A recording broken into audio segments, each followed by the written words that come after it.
Нече күн өтпөй эле улуттук коопсуздук боюнча мамлекеттик комитет жетекчилерди кармаган билдирди.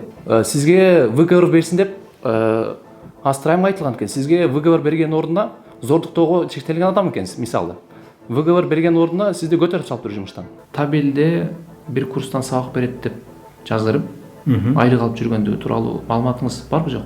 Маалыматым жок. Мен эртең текшертем буну. Силер аны колдонгон эмессиңер. Бул силер колдондук деп акты берип атасыңар деп.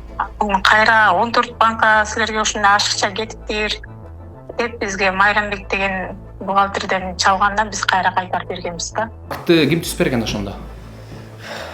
Ошол киши айткан, ошонун себебинен алмаштырыптыр. Бир мектеп эмес, бул жерде айтып өткөн 3 мектептин акты алмаштырылган. Себептен журналисттерге интервью бересиң, эшигиңде жабыла албайт белең, антпейт белең, мынтпейт белең деп. Жана сөзүң туура эмес деп айтты. Жөнөкөй адис туруп жогорку адиске жетекчиге секирип кете албайт ички резерв менен, түшүнүңүзбү? Алышпайт экен, келсем катышат экен. Эмгек китепчесинде статья менен жазылганбы же мен өзүм кеттим деп арыз менен соттолуп атса ошондо жазылган, кызык көрдүңүз беле ошого? Кызы көргөн жокмун. Маалыматыңыз болсо буга чейин текшерип көргөн жоксузбу? Текшерип көргөн жокпуз. Сиздер эмнесине ийгилесиздер, негизи мындай? Эмне кызмат сиздеки? Суроолор барбы дагы? Эми көрүп сиз деле эми мындай экран астында экөөбүзгө тең жасалмаган кереги жок. По факту мындай көрүп атасыздар мындай абалды эмне болуп атат. Бул адамдарды абдан чоң кишилер калкалайт.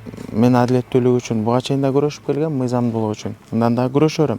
Ушун менен биз бул маселеге чек койдук.